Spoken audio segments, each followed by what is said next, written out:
উদ্বিগ্ন গ্রাহক, আমানতকারী, প্রবাসী বাংলাদেশি, উদ্যোক্তা ব্যবসায়ী, বিনিয়োগকারী ও সুদী নাগরিকবৃন্দ, জানাচ্ছি যে ইসলামী ব্যাংক বাংলাদেশ শুধুমাত্র একটি ব্যাংক নয়, এটি এদেশের কোটি কোটি গ্রাহকের আস্থা, দেশের প্রথম শরিয়া ভিত্তিক ব্যাংকিং প্রতিষ্ঠান এবং জাতীয় অর্থনীতিতে একটি গুরুত্বপূর্ণ অংশ।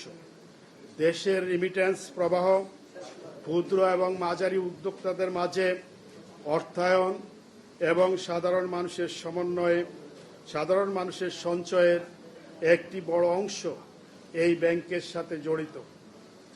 প্রিয় সাংবাদিক বন্ধুগণ, আপনারা জানেন ফ্যাসিস্টের দোসর জনাব খুরশিদ আলমকে ইসলামী ব্যাংকের চেয়ারম্যান নিয়োগ ও ব্যবস্থাপনা পরিচালক জনাব ওমর ফারুক খানকে অপসারণের পর গত 24শে মে 2026 থেকে আমরা ইসলামী ব্যাংকের গ্রাহকবৃন্দ ইসলামী ব্যাংকের সুশাসন, স্থিতিশীলতা ও গ্রাহকদের আমানতের নিরাপত্তা সহ অবিলম্বে সৎ, যোগ্য, পেশাদার ব্যক্তিদের সমন্বয়ে ইসলামী ব্যাংকের একটি পরিচালক পরিষদ গঠন, ব্যাংকের লুণ্ঠিত টাকা উদ্ধার, লুটপাটকারীদের বিচারের দাবিতে মানববন্ধন, অর্থ মন্ত্রণালয় স্মারকলিপি পেশ, সংবাদ সম্মেলন, বাংলাদেশ ব্যাংকের গভর্নর বরাবর স্মারকলিপি পেশ করেছি।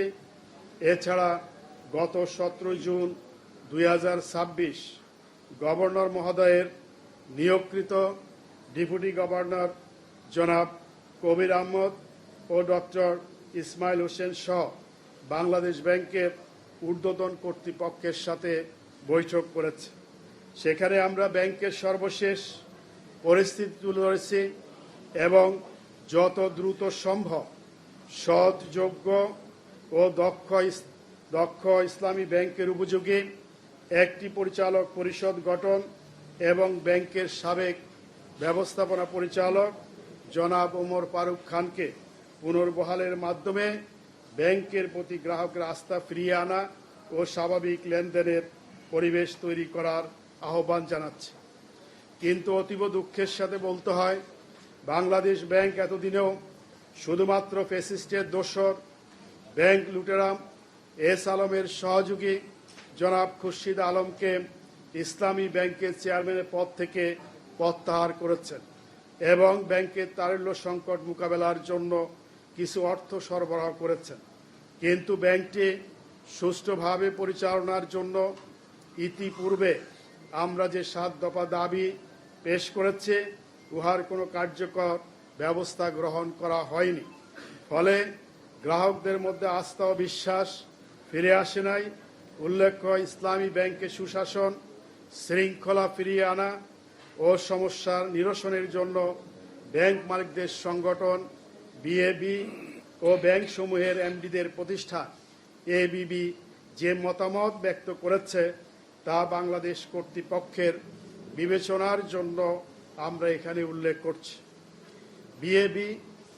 বিএবি মানে হলো বাংলাদেশ অ্যাসোসিয়েশন অব ব্যাংকস। ইসলামী ব্যাংকের মালিকানা অন্যায়ভাবে সরিয়ে নেওয়া হলে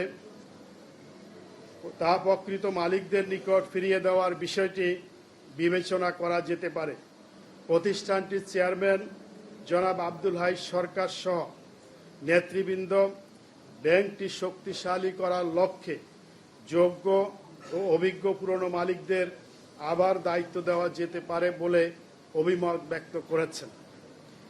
এবিবি এটি হলো অ্যাসোসিয়েশন অব ব্যাংকার্স বাংলাদেশ, অর্থাৎ সকল ব্যাংকের ব্যবস্থাপনা পরিচালকদের একটি জাতীয় সংগঠন।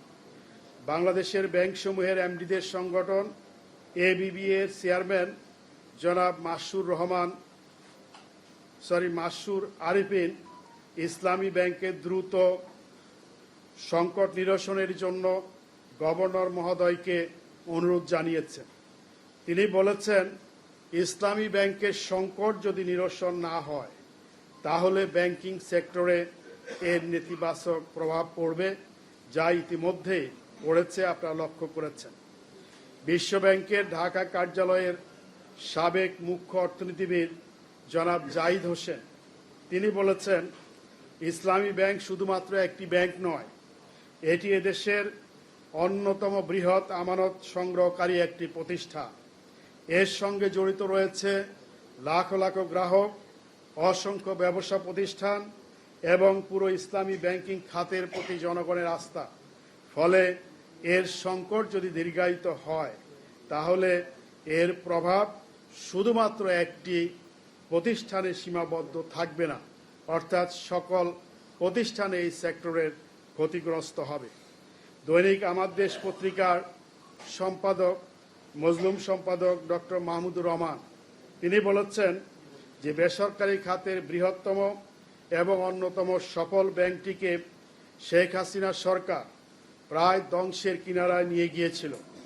সে সময় ডিজিএফআই, বাংলাদেশের আপনারা জানেন গোয়েন্দা সংস্থা, ব্যবহার করে সরাসরি ইসলামী ব্যাংকের মালিকানা এদেশের অন্যতম নিকৃষ্ট ব্যাংক লুটেরা এস আলমের হাতে তুলে দেওয়া হয়েছিল। বর্তমানে সিঙ্গাপুরের নাগরিক এস আলম ইসলামী ব্যাংক থেকে নামে এবং বেনামে প্রায় 1 কোটি টাকা লুট করে 1 লক্ষ কোটি টাকা লুট করে নিয়ে গিয়েছেন। আপনারা জানেন যে সম্প্রতি সে বাংলাদেশের নাগরিকত্ব প্রত্যাহার করার জন্য আবেদন করেছেন। এমনি প্রেক্ষাপটে অনতিবিলম্বে বাংলাদেশ সরকার এবং বাংলাদেশ ব্যাংক কর্তৃপক্ষকে পুনরায় সচেতন গ্রাহক ফোরামের দেওয়া 7 দফা দাবি বাস্তবায়নের জন্য কার্যকর ব্যবস্থা গ্রহণ করার জন্য আমরা আহ্বান জানাচ্ছি। আমাদের যে 7 দফা দাবি, সেটা আমরা বারবার উপস্থাপন করেছি। আজকেও সাংবাদিক ভাইদের মাধ্যমে জাতির সামনে আমাদের 7 দফা দাবি উপস্থাপন করছে। আমাদের প্রথম দাবি হল, ইসলামী ব্যাংকে একটি পেশাদার পরিচালক পরিষদ গঠন করতে হবে। অবিলম্বে এই ব্যাংকের অংশীজনদের সাথে আলোচনার ভিত্তিতে সৎ, যোগ্য, অভিজ্ঞ ও পেশাদার ব্যক্তিদের সমন্বয়ে ইসলামী ব্যাংকের একটি পূর্ণাঙ্গ স্বাধীন পরিচালনা পরিষদ, বোর্ড অব ডিরেক্টরস গঠন করতে হবে। এটা আমরা বাংলাদেশ ব্যাংকে সুস্পষ্টভাবে বলেছি যে এই পরিচালনা পরিষদে যারাই অন্তর্ভুক্ত হবে তারা কোনোভাবেই ঋণ খেলাপি হবে না, আর্থিক কেলেঙ্কারির কোনো রেকর্ড তাদের থাকতে পারবে না, কোনোভাবেই তারা ফ্যাসিস্ট হাসিনা সরকার এবং লুটেরা এস আলমের সাথে সংশ্লিষ্ট থাকতে পারবে না। এই ধরনের ব্যক্তিদের নিয়ে একটি পরিচালক পরিষদ গঠন করতে হবে। আমাদের দ্বিতীয় দাবি, প্রকৃত মালিকানা হস্তান্তর। আপনারা জানেন 2017 সালে গায়ের জোরে রাষ্ট্রীয় শক্তির অপব্যবহার করে এই ব্যাংকের যে বৈধ মালিকানা কেড়ে নেওয়া হয়েছিল, তা অবিলম্বে ব্যাংকের প্রকৃত ও আদি মালিকদের কাছে ফিরিয়ে দিতে হবে। সাধারণ গ্রাহক ও দেশের অর্থনীতির স্বার্থে এই ব্যাংককে পুনরায় কোনো লুটেরা বা রাজনৈতিক স্বার্থান্বেষী মহলের চক্রান্তের শিকার হতে দেওয়া হবে না। আমরা সুস্পষ্ট করেছি যে প্রকৃত মালিক কারা। প্রকৃত মালিক হলো 2017 সালের পূর্বে যারা শেয়ার ধারণ করেছিল, এই ব্যাংকটি পরিচালনা করেছিল, তারাই হলো এই ব্যাংকের প্রকৃত মালিক। গতকাল সংসদে আইনমন্ত্রী বলেছেন যে জুলাই গণ অভ্যুত্থানের পূর্ববর্তী যারা ব্যাংকের শেয়ার ধারণ করেছে তাদেরকে ফিরিয়ে দেওয়ার কথা তিনি উল্লেখ করেছেন। কিন্তু আমাদের সুস্পষ্ট দাবি, প্রকৃত মালিক হলো 2017 সালের পূর্বে যারা মালিকানা ধারণ করে এই ব্যাংকটি পরিচালনা করেছিলেন তাদের কাছে ফিরিয়ে দিতে হবে। 2017 সাল এবং পরবর্তী সময়ে যারা পরিচালনা করেছিলেন এরা সকলেই ব্যাংক লুটেরা, ব্যাংক ডাকাত এস আলমের সহযোগী। কোনো অবস্থায় ব্যাংক লুটেদের কাছে এই ব্যাংকের যে শেয়ারগুলো রয়েছে সেই শেয়ারগুলো অবমুক্তি করার মাধ্যমে সেগুলি ফিরিয়ে দেওয়া যাবে না। আমাদের সুস্পষ্ট বক্তব্য, যারা প্রকৃত মালিক ছিলেন তারা যদি এই শেয়ারগুলো পুনরায় ধারণ করতে অপারগতা প্রকাশ করেন, তাহলে এই শেয়ারগুলো বাংলাদেশ ব্যাংকের তত্ত্বাবধানে নিয়ে সেগুলো আইপিও হিসাবে, সাধারণ শেয়ার হিসাবে বাজারে বিক্রয় করে সেই অর্থ লুটেরা এস আলমের খেলাপি ঋণের সাথে সমন্বয় করতে হবে। আমাদের তৃতীয় দাবি হলো, বিশেষ ট্রাইব্যুনাল গঠন করে বিচারের ব্যবস্থা করতে হবে। ব্যাংক লুটেরাদের বিচারের জন্য বিশেষ ট্রাইব্যুনাল গঠন করতে হবে। ইসলামী ব্যাংক বাংলাদেশ সহ বিভিন্ন ব্যাংক থেকে বিদায়ী ফ্যাসিস্ট সরকার এবং তাদের আইনশৃঙ্খলা বাহিনীর প্রত্যক্ষ সহযোগিতায় এস আলম সহ যারা হাজার হাজার কোটি টাকা লুটপাট করেছে তাদের দ্রুত বিচারের আওতায় এনে দৃষ্টান্তমূলক শাস্তি দিতে হবে। এস আলম আপনারা জানেন শুধুমাত্র ইসলামী ব্যাংকই দখল করে নাই, এই ব্যাংকটি লুটপাট করে নাই, আরও 4টি ইসলামী ব্যাংক সে লুটপাট করেছে, মোট 60টি ব্যাংকের অর্থ লোপাট করেছে। তার পাশাপাশি আরও 4টি আর্থিক প্রতিষ্ঠানের অর্থ লুটপাট করেছে। আজকে সবগুলো ব্যাংকে দুরবস্থার মধ্যে আছে এবং সংকটকাল অতিক্রম করছে। সুতরাং আমাদের দাবি হলো সকল ব্যাংক লুটেরাদেরকে বিশেষ ট্রাইব্যুনাল গঠন করে বিচারের আওতায় নিয়ে আসতে হবে, যাতে করে আর কোনো ব্যক্তি ব্যাংক লুটেরা হওয়ার জন্য ভবিষ্যতে সাহস না করে। আমাদের চতুর্থ দাবি হলো ইসলামী ব্যাংকের স্থিতিশীলতা রক্ষার জন্য অপপ্রচার রোধ করতে হবে। ইসলামী ব্যাংকগুলোতে বিরাজমান আতঙ্ক দূর করতে হবে। আমাদের সম্মানিত গ্রাহকবৃন্দ এখনো আতঙ্কিত, তারা তাদের অর্থ ফেরত পাবে কিনা সেই বিষয়ে তারা আস্থাহীনতায় ভুগছে এবং এখনো যারা গ্রাহক রয়েছেন তারা তাদের অর্থ উত্তোলন করে নিয়ে যাচ্ছেন। সেই কারণে আমাদের দাবি হলো ব্যাংকিং খাতে স্থিতিশীলতা আনয়নের লক্ষ্যে যে কোনো বিতর্কিত সিদ্ধান্ত গ্রহণ করা থেকে বাংলাদেশ ব্যাংক এবং সরকারকে বিরত থাকতে হবে। একই সাথে সামাজিক যোগাযোগ মাধ্যমে ইসলামী ব্যাংকগুলোর বিরুদ্ধে চলমান যে উদ্দেশ্য প্রণোদিত অপপ্রচার চলছে তা রোধ করতে হবে ও কার্যকর আইনি ব্যবস্থা গ্রহণ করতে হবে। আপনারা জানেন যে ইসলামী ব্যাংকে যারা অবৈধভাবে নিয়োগ পেয়েছে তারা বিভিন্ন অপপ্রচারে লিপ্ত হয়েছে ইসলামী ব্যাংকের বিরুদ্ধে, সেটাকে বন্ধ করার জন্য সরকারের পক্ষ থেকে কার্যকর ব্যবস্থা গ্রহণ করতে হবে। আমাদের পঞ্চম দাবি ব্যাংকের লুণ্ঠিত অর্থ উদ্ধার করতে হবে ও এস আলমের সম্পদ বাজেয়াপ্ত করতে হবে। একটি বিশেষ টাস্ক ফোর্স গঠন করার মাধ্যমে বিদেশে পাচারকৃত অর্থ দেশে ফিরিয়ে আনার ব্যবস্থা করে ব্যাংকের দায় পরিশোধ করার ব্যবস্থা করতে হবে। অর্থ ঋণ আদালতে বিশেষ সেল গঠন করে লুটেরাদের সমস্ত স্থাবর অস্থাবর সম্পত্তি বাজেয়াপ্ত ও বিক্রির মাধ্যমে ব্যাংকের দেনা পরিশোধের ব্যবস্থা করতে হবে। অর্থ ঋণ আদালতে লুটেরাদের বিচারের ক্ষেত্রে উচ্চ আদালত থেকে যেন কোনো প্রকারের স্টে অর্ডার স্থিত অবস্থা বা আইনি সুবিধা না পায় সেই জন্য প্রয়োজনে দ্রুত আইন সংশোধনের ব্যবস্থা করতে হবে। এখানে উল্লেখ করা যায় যে ইতিপূর্বে এই আদালত থেকেই এস আলমের ঋণের ব্যাপারে কোনো অনিয়ম তদন্ত করা যাবে না এই মর্মে রুল নিশি জারি করা হয়েছিল, যা আইনের পরিপন্থী, যা দেশের জন্য অত্যন্ত দুর্ভাগ্যজনক। আমাদের ষষ্ঠ দাবি হলো লুটেরাদের পুনর্বাসন রোধে আইন করতে হবে।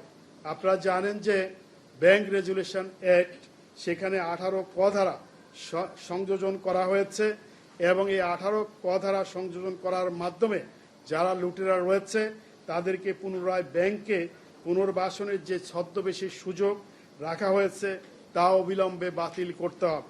বাংলাদেশ ব্যাংকের ডেপুটি গভর্নর আমাদেরকে বলেছেন যে 18 ক ধারা বাতিল করার জন্য প্রয়োজনীয় ব্যবস্থা গ্রহণ করবেন। আমরা অবিলম্বে এই 18 ক ধারা বাতিল করার যে বাস্তবায়ন সেটা দেখতে চাই।